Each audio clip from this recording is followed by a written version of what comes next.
IELTS Practice Tests Plus by Vanessa Jakeman and Claire McDowell. Published by Pearson Education Limited. Cassette 1, Side 1. Skills for IELTS. Listening. Listen to extracts 1 and 2 and answer questions 1, 2 and 3. Extract 1.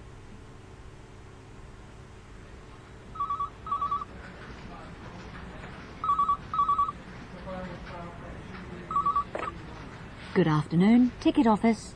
Oh, hello. Can we still get tickets for tonight's performance of the concert? Yes, there are tickets still available. How much are they? Full price is $35 or $25 concession for students. $25 sounds okay. And what time does it start? Doors open at 6:30 p.m, but the concert doesn't begin until 7:15. Can I get 2 student concessions for this evening then, and collect them at the door? Certainly. Do you have your student ID with you? Extract 2. Good morning. Can I come in? Yes, come on in. I'd like to enroll for an English course at this college. Can you tell me when the next course starts? Right. Well, the next intermediate English course begins on Monday the 10th of September. You could probably join that one. Otherwise, you'd have to wait until January or April. I think I'd like to do the next course if possible. I'm going home in April. Okay. Could you take a seat, and I'll get one of the teachers to have a word with you. Now listen to Extract 3 and answer the questions. Extract 3. Good morning. I'm from Rex Research. We're a firm of market researchers and we're doing a survey on shopping choices. Would you mind answering a few quick questions? It won't take a minute. Oh, all right. Can you tell me whether you wash your hair every day, 5 times a week, 3 times a week, or less? Oh, usually every other day. Okay, so let's say 4 times a week? Yes, I suppose so. Do you always buy the same brand of shampoo? I tend to buy a different one each. Had the seat. To buy a different. Oh, hello.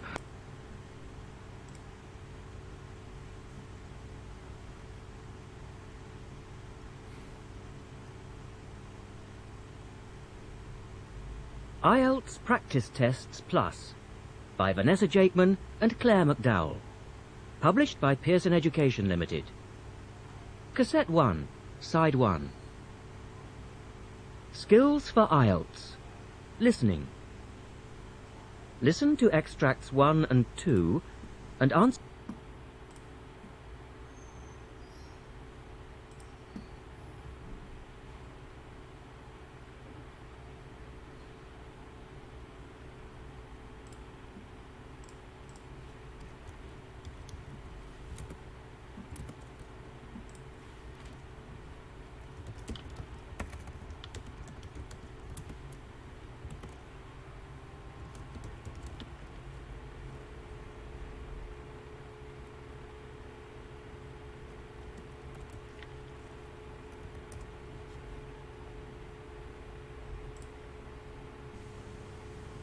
You will hear a number of different recordings, and you will have to answer questions on what you hear.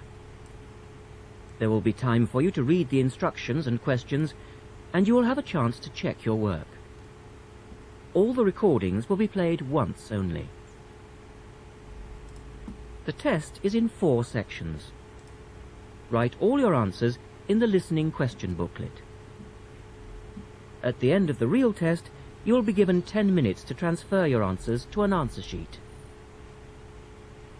Now turn to Test 1, Section 1, on page 30.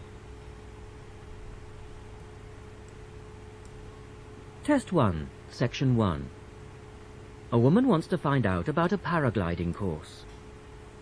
Listen to the conversation between the woman and the man and answer the questions. First, you have some time to look at questions 1 to 7.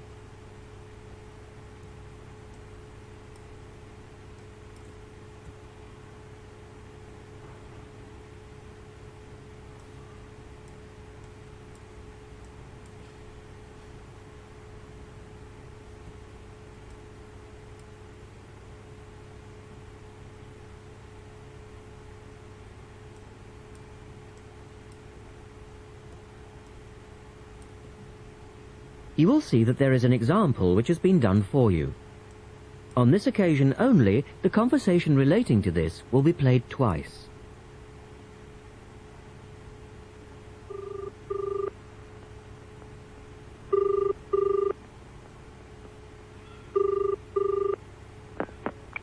Hello, Paraglider's Paradise. How can I help you?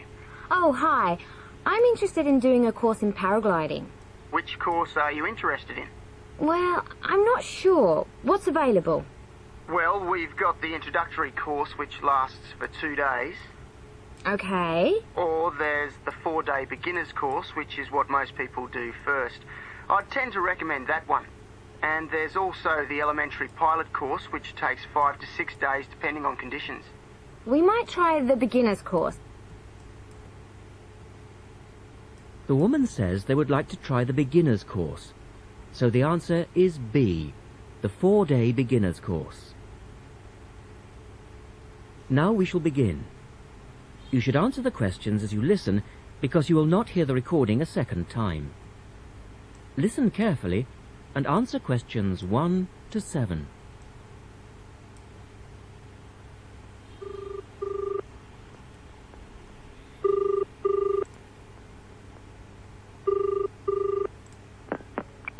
Hello, Paraglider's Paradise. How can I help you?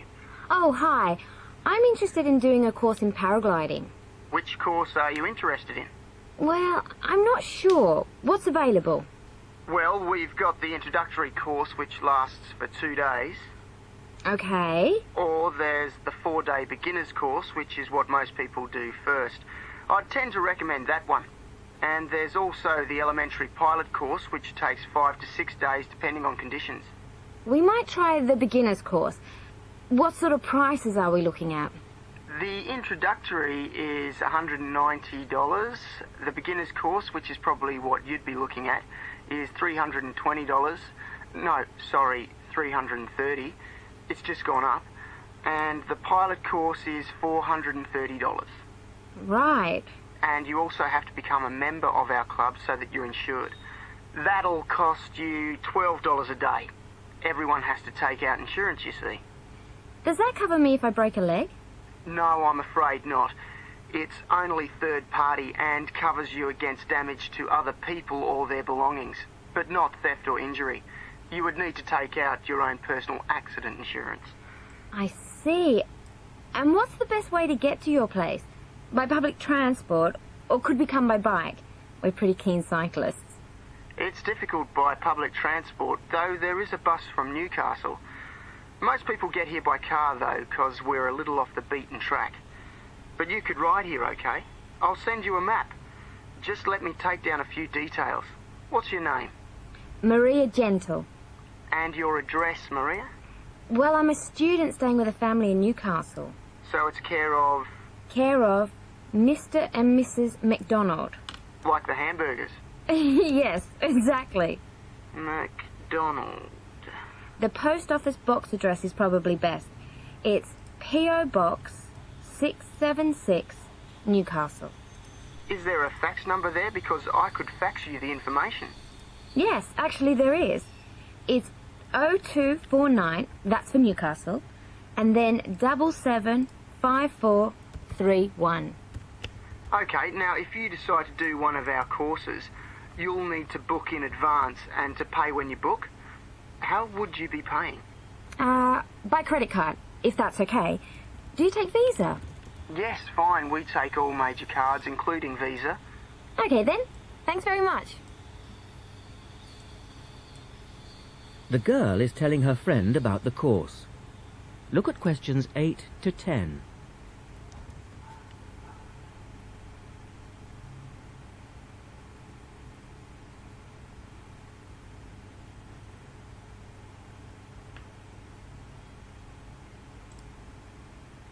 Now listen to their conversation and answer questions 8 to 10. Hi, Pauline. Hi, Maria. What's that you're reading? Just some information from a paragliding school. It looks really good fun. Do you fancy a go at paragliding? Sure. Do you have to buy lots of equipment and stuff? Not really. The school provides the equipment, but we'd have to take a few things along. Such as? Well, it says here, clothes, wear stout boots, so no sneakers or sandals, I suppose, and clothes suitable for an active day in the hills.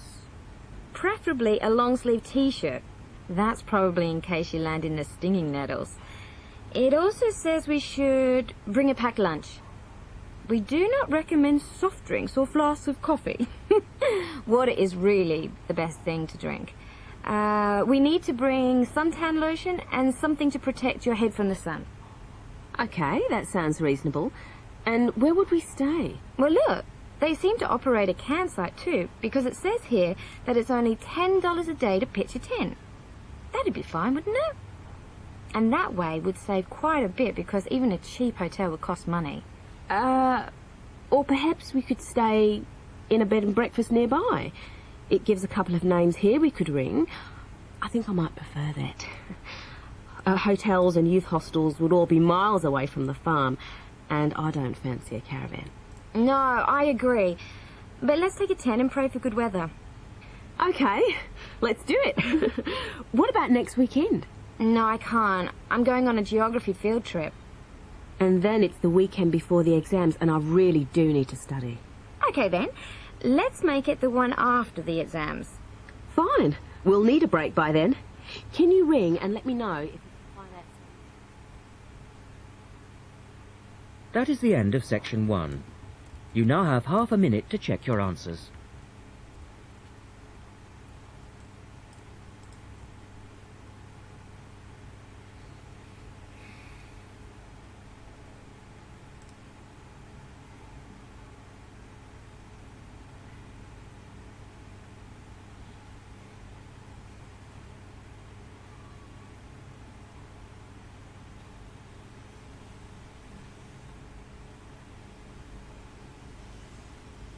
Now turn to section 2 on page 32.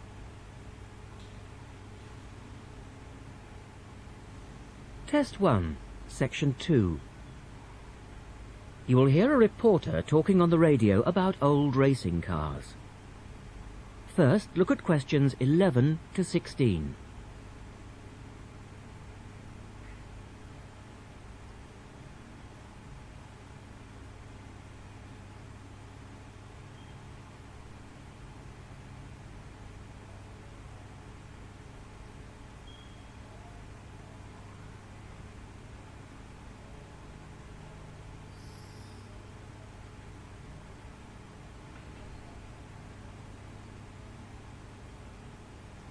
As you listen to the first part of the talk, answer questions 11 to 16.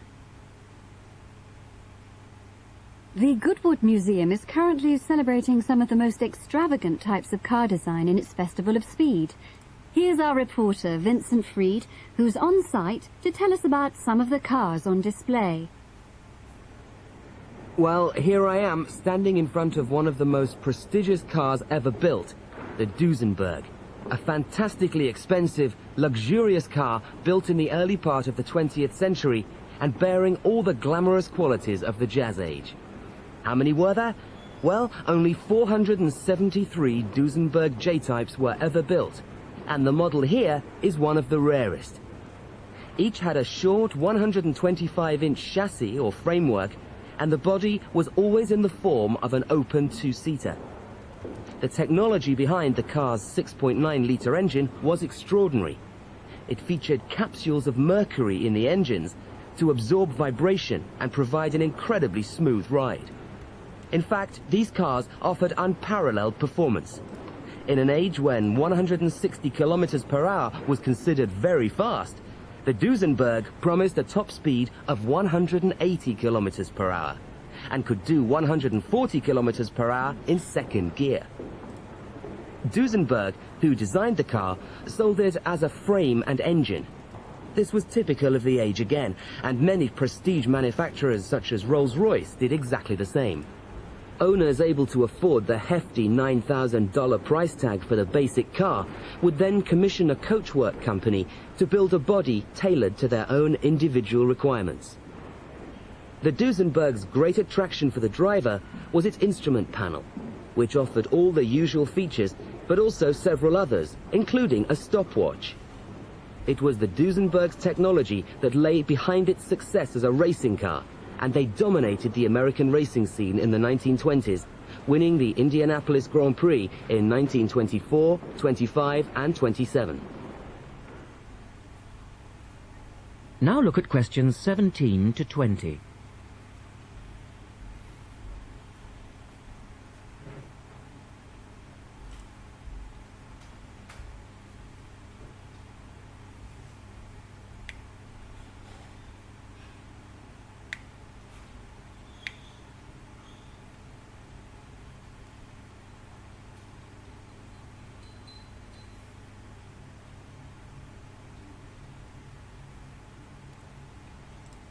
As the talk continues, answer questions 17 to 20. On to another celebrity, the 1922 Leia Helica. Only 30 of these French propeller cars were built, and the model here at Goodwood, which was the fourth to be made, is thought to be the only surviving example still capable of running. The brains behind this car was Marcel Leia, who was an aviation pioneer first and foremost, and the influence of flying is quite apparent in the car. The Leia very strongly resembles a light aircraft with its front propeller, but in this case, it's minus any wings, of course. It's quite odd to think that this car was whirring through France just as the Duesenberg was blasting down roads at 160 kilometers per hour across the Atlantic. The Leias were used regularly in France in the 1920s, and were even produced in saloon and van form, as well as two-seater. The Leia matched its propeller drive with its equally bizarre steering, which used the rear rather than the front wheels. But despite looking rather frail, it was a tough machine.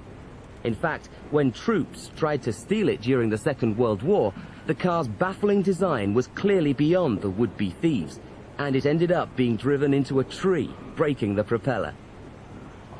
And now for the Firebird, this extraordinary car. That is the end of section 2. You now have half a minute to check your answers.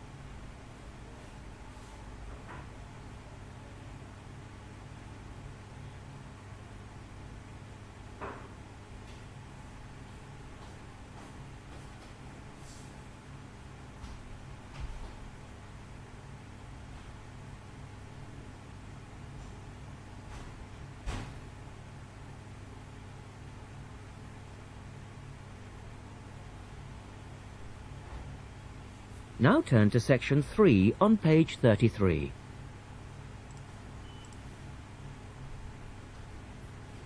Test 1, section 3. In this section, you will hear a discussion between two students, Rosie and Mike, and a university tutor. In the first part of the discussion, they're talking about a survey they have conducted on local entertainment. First, look at questions 21 to 26.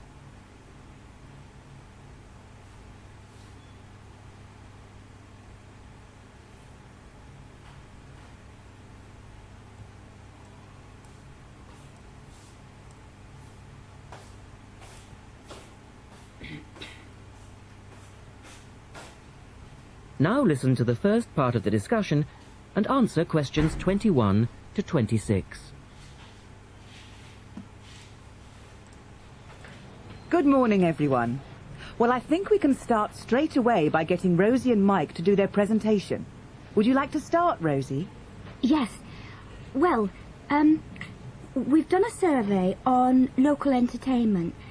Basically, we tried to find out how students feel about the entertainment in the town and how much they use it.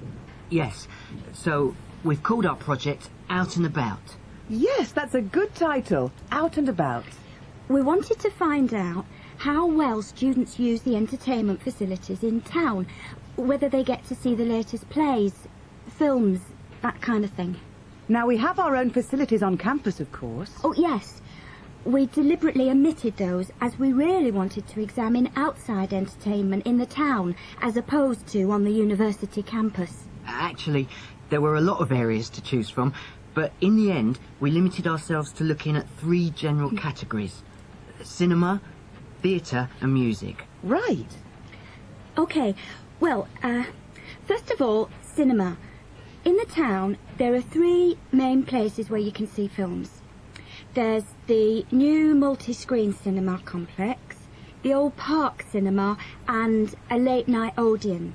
So, if you look at this chart, in terms of audience size, the multi-screen complex accounts for 75% of all cinema seats. The park cinema accounts for 20% of seats, and the late-night Odeon has just 5% of seats.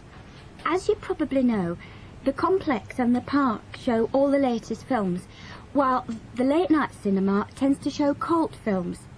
So, when we interviewed the students, we thought the complex would be the most popular choice of cinema, but surprisingly, it was the late-night Odeon. Yeah, and most students said that if they wanted to see a new film, they waited for it to show at the park, because the complex is more expensive and further out of town, so you have to pay more to get there as well.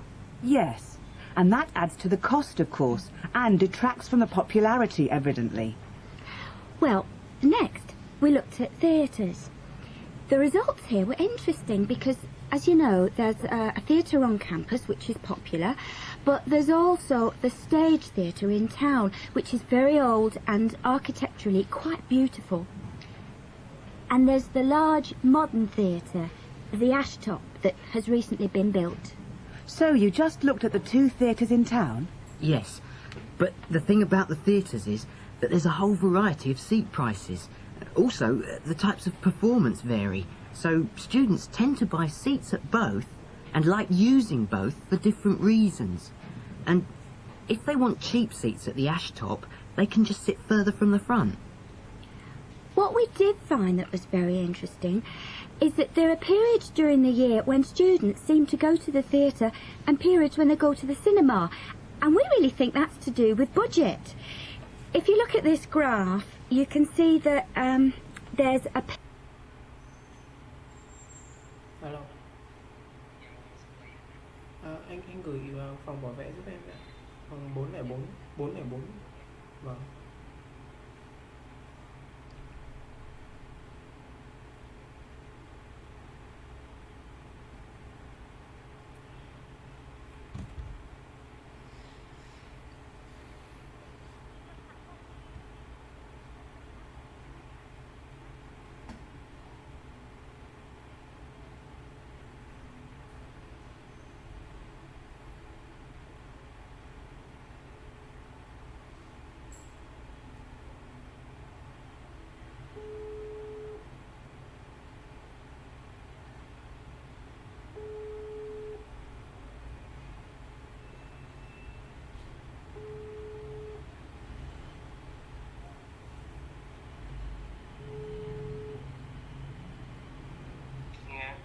Anh đang ở dưới đúng không?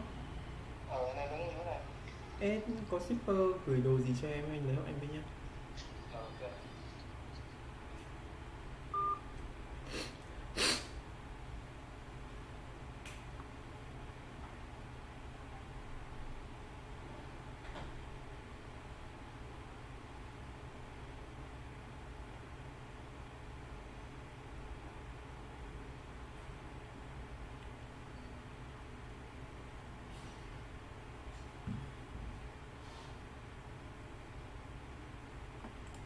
peak around November, December when they go to the theatre more, and then a period in April, May when neither is particularly popular, and then theatre viewing seems to trail off virtually, while the cinema becomes quite popular in June, July. I think you're probably right about your conclusions. In the second part of the discussion, Rosie and Mike talk about different music clubs. Look at questions 27 to 30 first.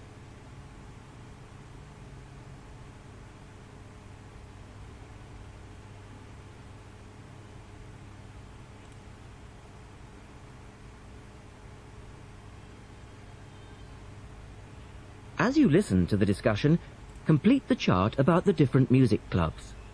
Some answers have been done for you. Listen carefully and answer questions 27 to 30.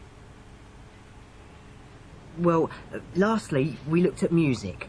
And this time we were really investigating the sort of small music clubs that offer things like folk or specialise in local bands. So not musicals as such? That's right. We looked at 3 small music venues and we examined the quality of the entertainment and the venue and gave a ranking for these.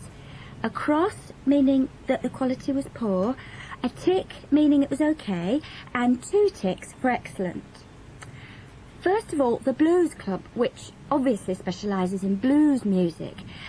This was a pretty small place and the seating was minimal, so we didn't give that a very good rating. No, we don't recommend that one, really. Then the Sansu, which plays a lot of South American music. It was a big place, very lively, good performers, so 2 ticks for that one. The Pier Hotel is a folk venue, a good place for local and up-and-coming folk artists to play. Not the best of venues, as it's in a basement and a bit dark, but the quality of the entertainment was reasonable and the lighting was very warm, so we felt it deserved an average rating. Now finally, there's the Bald Rock Cafe, which features big rock bands and is pretty popular with students, and we enjoyed ourselves there as well, so top marks for that one. And then, did you get any information from the students as to which of the clubs they preferred? That is the end of section 3. You now have half a minute to check your answers.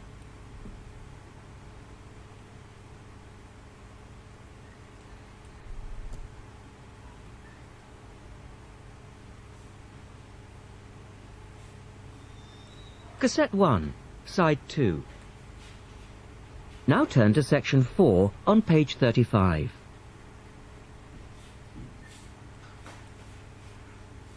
Test 1, section 4.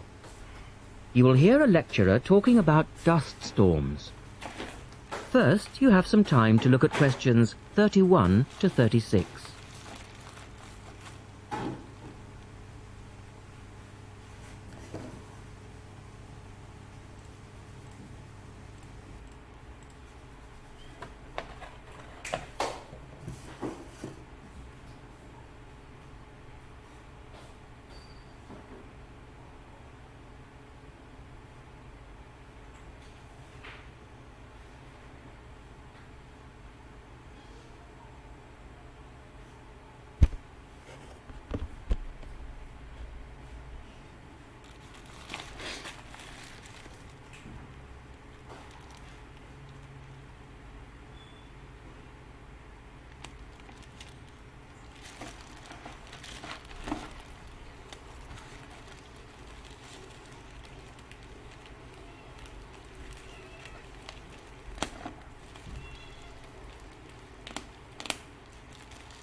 Now listen carefully and answer questions 31 to 36. In the last lecture, we looked at the adverse effects of desert dust on global climate. Today, we're going to examine more closely what causes dust storms and what other effects they can have. As you know, dust storms have always been a feature of desert climates, but what we want to focus on today is the extent to which human activity is causing them. And it's this trend that I want to look at, because it has wide-ranging implications. So, what are these human activities? Well, there are two main types that affect the wind erosion process, and thus the frequency of dust storms. There are activities that break up naturally wind-resistant surfaces, such as off-road vehicle use and construction. And there are those that remove protective vegetation cover from soils, for example, mainly farming and drainage. In many cases, the two effects occur simultaneously, which adds to the problem. Let's look at some real examples and see what I'm talking about. Perhaps the best-known example of agricultural impact on desert dust is the creation of the USA's Dust Bowl in the 1930s. The dramatic rise in the number of dust storms during the latter part of that decade was the result of farmers mismanaging their land. In fact, choking dust storms became so commonplace that the decade became known as the Dirty 30s. Researchers observed a similar but more prolonged increase in dustiness in West Africa between the 1960s and the 1980s, when the frequency of the storms rose to 80 a year, and the dust was so thick that visibility was reduced to 1,000 meters. This was a hazard to pilots and road users. In places like Arizona, the most dangerous dust clouds are those generated by dry thunderstorms. Here, this type of storm is so common that the problem inspired officials to develop an alert system to warn people of oncoming thunderstorms. When this dust is deposited, it causes all sorts of problems for machine operators. It can penetrate the smallest nooks and crannies and play havoc with the way things operate, because most of the dust is made up of quartz, which is very hard. Another example. The concentration of dust originating from the Sahara has risen steadily since the mid-1960s. This increase in wind erosion has coincided with a prolonged drought, which has gripped the Sahara's southern fringe. Drought is commonly associated with an increase in dust-raising activity, but it's actually caused by low rainfall, which results in vegetation dying off. In the second part, the speaker talks about the drying up of the Aral Sea. Look at questions 37 to 40 and complete the flowchart. One of the foremost examples of modern human-induced environmental degradation is the drying up of the Aral Sea in Central Asia. Its ecological demise dates from the 1950s, when intensive irrigation began in the then Central Asian republics of the USSR. This produced a dramatic decline in the volume of water entering the sea from its two major tributaries. In 1960, the Aral Sea was the fourth largest lake in the world, but since that time it has lost 2/3 of its volume. Its surface area has halved, and its water level has dropped by more than 216 meters. A knock-on effect of this ecological disaster has been the release of significant new sources of wind-blown material as the water level has dropped. And the problems don't stop there. The salinity of the lake has increased so that it is now virtually the same as seawater. This means that the material that is blown from the dry bed of the Aral Sea is highly saline. Scientists believe it is adversely affecting crops around the sea because salts are toxic to plants. This shows that dust storms have numerous consequences beyond their effects on climate, both for the workings of environmental systems and for people living in drylands. That is the end of section 4. You now have half a minute to check your answers.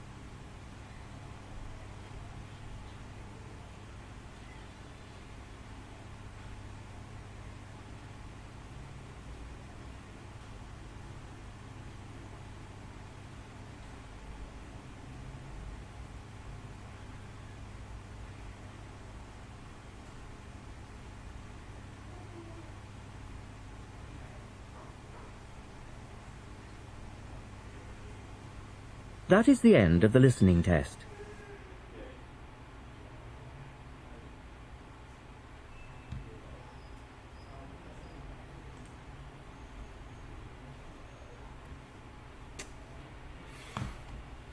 Wow.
To the listening answer sheet.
kỹ năng đó.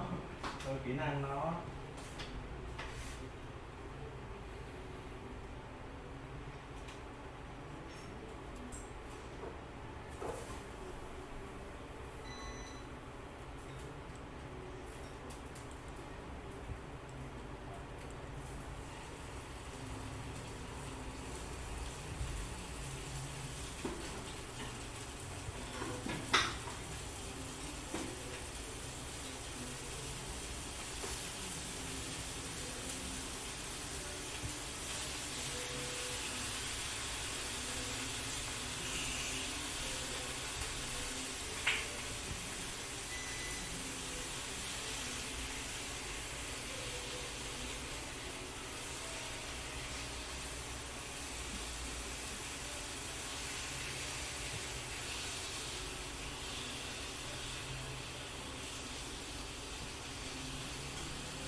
Cứ đặt coi cháu sinh kia chưa.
Thích ăn thử ăn